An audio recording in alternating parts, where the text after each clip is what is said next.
Um,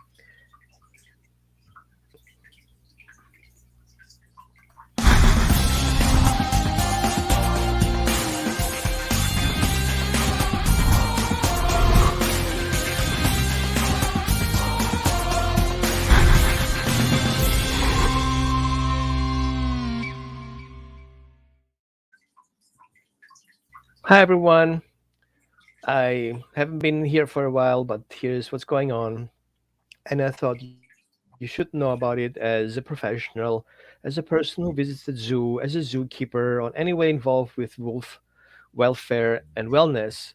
Um, Natasha Atwood, who will be soon with us, has notified me that in Scotland, in a Scots Wildlife Park, there was an incident, and I want to share it with you because I think it will give you a deeper understanding of misconceptions and misunderstanding of how wolves live in wildlife and how they live in captivity, because this should never ever happen again. So, you see on the video, Loki. Loki is a wolf that has been euthanized, and he's considered to be the alpha wolf. We know that statement is already outdated since the 60s. But anyway, um, the male wolf Loki at Camperdown Wildlife Centre in Dundee, and according to news outlets, despite Loki's initially successful operation, there was a subsequent complication, and the parkers took the difficult decision to save the animal from further pain, so he was euthanized on Monday. However, following the procedure, the other four wolves in the pack were showing anxious and abnormal behaviors.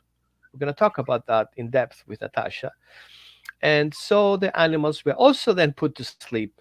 Bosses at Camperdown Wildlife Centre say the course of action was the least resort, and then the team were absolutely heartbroken. Well, here we are. Hi, Natasha. I'm Roman with Holistic Dog Training, and Natasha is a certified behavior consultant in England, and she's very close to that community because she also has a wolf dog and she also interested and works with wolves. So tell me a little bit about the situation that you made me aware of. And actually, you were so devastated that I actually canceled the appointment we both have together to write together a puppy class and actually turn Yeah. it into a news outlet. So Yeah. I know it's I can't even cry about it right now because I'm so frustrated. So tell me about what's going on there. Okay. So, my partner told me like literally half an hour before we was due for our appointment, um, about this situation with the wolves. So I said, "So what's the details? Like, what country? Where has it happened?" And he said, "I don't know." So I googled it myself. And then I read there's only like two news outlets that have shared it. So I automatically thought, poor journalism. They don't know what they're talking about. They've just wrote it to make a devastating story. So I went to the Facebook page to see the post for myself and then to see that the comments have been turned off because people are rightfully really angry. Um, so from what they've said is that Loki, this wolf here, um, he had to have this operation, which was successful, and he had further complications. And on the same day that he was euthanized, the other four wolves were euthanized because of abnormally anxious behaviors. But it's grieving process, so they was destroyed for grieving, which to me makes no sense. They probably did show anxiety because they began a grieving process because wolves are a family unit and one of their family units died. So we wouldn't destroy humans for grieving because family members died that day. It's just something that doesn't happen. And I think with wildlife centres, there's just this lack of knowledge and resources because they try to justify it in their comments saying we refer to an expert. If you refer to an expert, an investigation will be done, behavior modification plans will be put in place. And as a human being, a common sense overrides everything and says they're grieving, they've lost a family member. Not let's destroy all of the pack based on who's the expert. There's no reference to the expert. And knowing lots of zookeepers internationally, I can't think of a single one that would say euthanize the entire pack. You wouldn't do it to another species of animals. And I just feel with wolves, there's a very throw away society when it comes to them. Um, like I boycott a rescue. Well, no, it's not a rescue. They claim that they're a sanctuary near us. That's about an hour away because they've got a pack of wolves in a very small enclosure with no enrichment, nowhere to hide, and they pace up and down and up and down. And it to me, there's no ethical considerations, and that's no life for a wolf pack. And having 3 wolf dogs myself, even though they're not the same as American wolf dogs, where obviously you can get wolf to dog, you know, it's still really painful. So, like seeing how my wolf dogs, who obviously are very far away from American ones, behave and how they're a family unit. If one dog goes for a walk and the other doesn't, you can see anxiety. So, the dog that's left behind, you see anxiety. So, to lose a family member, to me, that's just it's inhumane to destroy an entire pack. I totally empathize with you, even if I'm not a wolf expert by far. I do understand how animals work outside and inside in captivity areas from observations. And it makes totally sense if a dolphin or a whale loses one of his members, he's going through a grieving process. If a dog in a pet in a home environment loses one of his members, he's going through a grieving process. It's grief of loss. Try to question what happened. Where is it? Supposed to be here. There's a change of standard procedure, and all of a sudden the wolf, the dog, the fish, the the dolphin, the orca whale, all these species will going through a grieving process, and they will have stressed, even if that's just a relocation. And they knew the other wolf wasn't healthy because there Yeah, was something wrong. They understand that concept. They're not MRIs. They don't know exactly what it is, but they understand that something is wrong, and suddenly that doesn't come back again.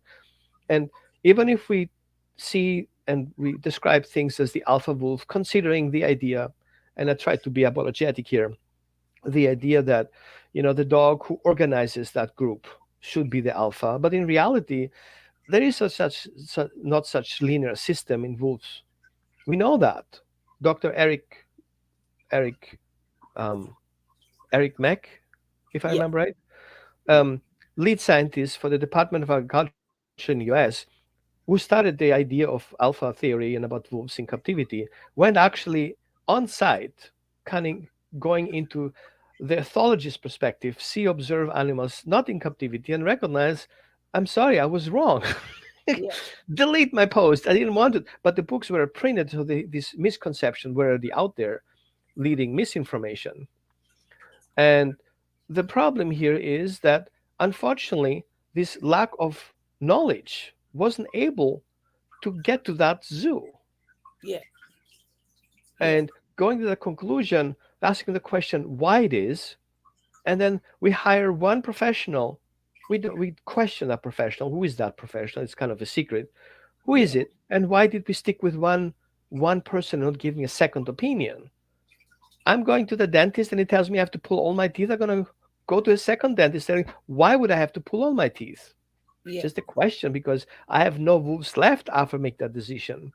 yeah, Or is it a yeah. cost question? Well, that's the question. And if you guys, is any one of you guys is specializing in wolves and or works in a zoo and have a better input about the zoo situation in general, no matter if you are in US or in UK or in Australia or in South Africa or wherever you are, if you have knowledge about that, you're welcome to put in the comments, and I can invite you to join, our conversation here because we don't want to really point fingers on a specific person. We want to point out on the situation that's out there. That It's a global without pandemic. right, and I It, understand that people are financially in question and says, you know what, it's an opportunity to get rid of them right now. Like, yeah, I can see that. I can get it. I yeah. agree with that. No, but what do you think? I mean, you have that first hand information there. I just think it's really sad because it is a global pandemic. Like I follow a lot of wildlife channels, videos, and pages, and I am a part of zookeepers clubs on Facebook as well. Hmm. Which no, I'm not a zookeeper and I'm not a zoologist. I just have a very deep interest in it, and seeing the way that these guys work, they genuinely care. They want to do right by these animals, and then unfortunately, we do have these problems where it's just not good enough. And we've just seen it with Kiska in Canada, the killer whale. So not only did she lose every single calf that she was forced to give birth to, she still wasn't allowed to be released to a sanctuary where she could live out the rest of her days. She died of an infection in a dirty tank after trying to commit suicide. And then she died and they buried her the same day. Hold on, an animal tries to commit suicide. Yeah. How how insane is that? Yeah, she was Right? literally trying to beat herself. She was smashing her head into the tank walls. As an animal lover, seeing how like they operate and how in pain. I understand what you're going through, Yeah, it's just not and good enough. totally empathize. It's really frustrating, right?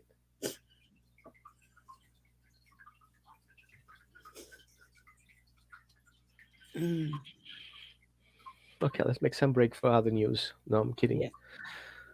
It's very frustrating. I mean, we don't understand bereavement in dogs enough to fully support them. Like, some of us are trying so hard to make it as painless as possible and communicate this across to the guardians of the dog. But with wild animals that should be in the wild, and we can't comfort them, and then we see these animals being tortured. So with Kiska, it hasn't started a movement of enough is enough now, we have to stop. And in Japan, they're still showing off videos of teasing killer whales with fish when there are no audience present. And to me, it's just not good enough. Like, the standard of welfare for these animals, it has to improve internationally. And these companies have got to start answering questions. They've stolen these animals from the wild. They've put them in horrible empty swimming pools in these countries on the black market for people to go buy them. These are American CEOs. These are rich people who have gone to buy these animals, and they don't care about the distress that these poor animals going on a plane, a dolphin and a killer whale on a plane to entertain people. And people go, it's okay, it's fine, they're really happy. No, they're not happy. And it doesn't matter if it's killer whales or dolphins or wolves, whatever the animal is, it's simply not good enough. Here we've just lost tigers as well that was kept at a sanctuary due to an infection. If these animals get infections, there is something seriously wrong with the environment. We don't have tigers in England, they're not native to England, and it's for a reason. Elephants, another widely abused animal, in gorillas, and like, there are fantastic zookeepers out there, and I have amazing respect for them, especially the team that within the Pet Professional Guild who constantly share their knowledge, striving to do better. Ryan Cartledge, he's one of them. But for the others, it's just not good enough. And a license from the council does not mean that you're qualified and knowledgeable to be keeping these wild animals. And the size of the pens is disgusting. Whether it's a safari or whether it's a sanctuary or under the guise of a sanctuary, meeting the minimum standards isn't good enough. I'm totally speechless here because we don't we know from US that improving the lifestyle in a zoo with enrichment improves how wolves behave in a group. Mm-hmm. And it is a better attraction for people, even in those weird situations. People just want to see animals. They don't have that contact with nature anymore. And I understand the concept of having, a zoo bringing wolves in so people can see it. But the reality is, if we don't give those animals the proper enrichment and proper conditions that are similar too close to the environment, which is impossible in a city, in a zoo. But coming to the concept, I feel comfortable going to a zoo, seeing a wolf in captivity in a box, maybe 50 by 50 feet square. I don't know the dimensions actually in the zoo in US, um, in UK or in that particular zoo. There's an ethical question here. We can push those zoos to release those animals or not to get more animals if not going to those zoos. As simple as that. Because it Absolutely. seems they don't really benefit the animals. It only benefits somebody who's ringing the cashier check. Exactly, exactly. And to see these keepers teasing the animals with food when there's no audience, that makes my it. It's not even sick. It's narcissistic and it's psychopathic. Right? Um, and I know those like their mental health terms, but it is. And if you study narcissists and you study psychopaths, that is it. That is the behavior, and it may not be all of them. But how can you claim to be an animal lover and work with these animals if you're going to then Yeah. withhold food and tease them, essentially? And the other problem is that there is not enough with the general public. So the general public don't take on enough. Um, what's the word? It's like a sheep behavior. So if you look at the Facebook post and you can see the outrage from people like myself who really care, and then when they said we got an expert, suddenly, oh, that's okay then. Well, why didn't you say that in the first place? This sheep mentality, and it was like, hang on a minute. You don't get to be okay with this because an expert said so. The expert was most likely the vet who was euthanizing them. And we know that vets don't carry all knowledge. They are not spectacular people or beings any more than ourselves. And if they had consulted a behaviorist, an nephrologist, an actual expert, they would have said, observe them, see what's happening. Is there a detriment to their welfare? And it was never about their welfare, it was about the safety of the zookeepers. So if you're worried about the safety of the zookeepers, put contingencies in place. You've chosen to take on these animals. You don't get to destroy them when you get a little bit worried for health and safety. It doesn't work that way. You've chosen to take on a wild animal that is inherently dangerous to humans because you've put them in captivity. When we observe wolves in the wild, they have to use helicopters and drones because wolves want to stay away from people as much as they possibly can. They don't want to interact with humans. So as soon as you start putting these animals in these contained spaces and they're pacing backwards and forwards, you're creating that danger yourself. It's not the animals creating that danger, it's what they've done. So when kids fall into these enclosures with silverback gorillas, the silverback gorilla isn't the problem. The problem is the zoo.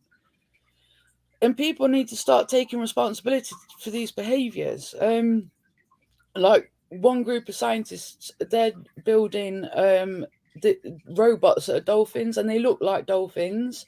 You wouldn't be able to tell that it wasn't a real dolphin. And they've shared videos of having Olympic swimmers in an Olympic swimming pool with the dolphins, and then showing how they charged them up.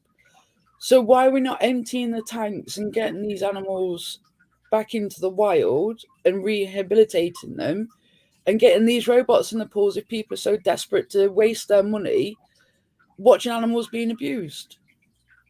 Well, and then we have the virtual reality where you just put goggles on and you are actually in it swimming with them. Yeah, that's How, another one that drives me mad. right? We have those options. So we need to kind of think away from that mindset and concept that I have to physically see it to believe it, that's there something that behaves somewhere it doesn't really behave in nature.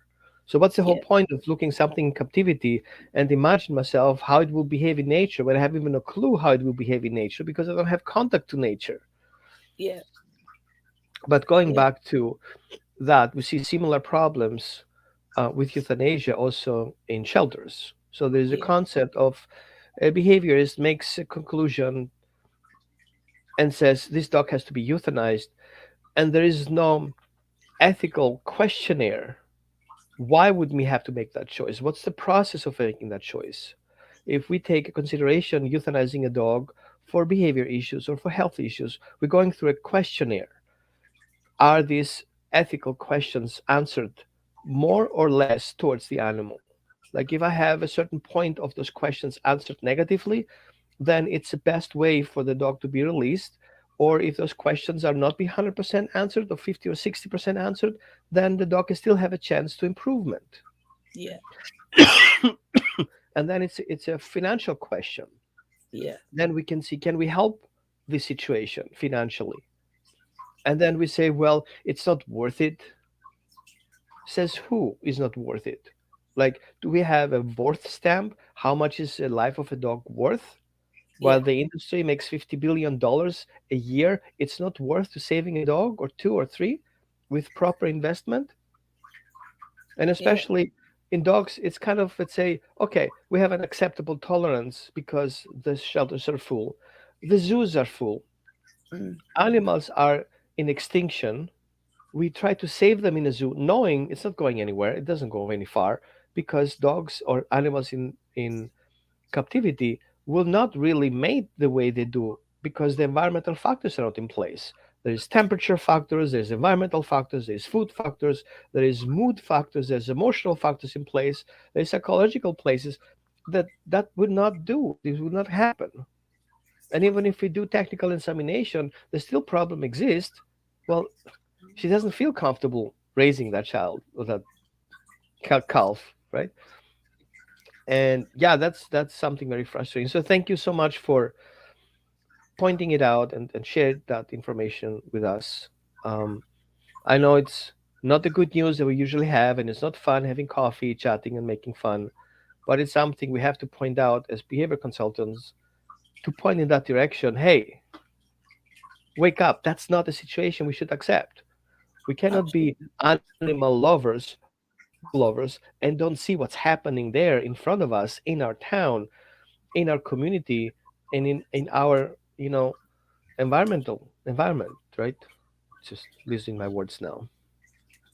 Yeah, but you're totally right about the shelters because it obviously I see a lot of things from the US, and there's a post that goes around every year where there's bin bags which obviously contain the bodies of dogs, and in the UK, um, we do, like most shelters do, consider things ethically. So they'll get behaviourists out to begin with. They'll get a MRI done. So one rescue that I'm quite close with, one of the dogs that had been there for a while, he suddenly attacked one of the kennel hands, which was totally out of character. So they went straight to the vets and they got an MRI done, and unfortunately, he had a brain tumor that was inoperable.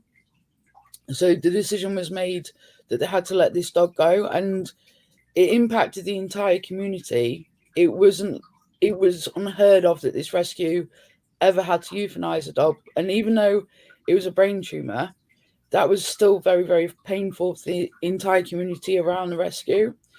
So when you're in the UK and you see these photos in the US that these dogs are being euthanized, or this dog needs to be pulled today because it's going to be euthanized for space, that's really hard to comprehend as well.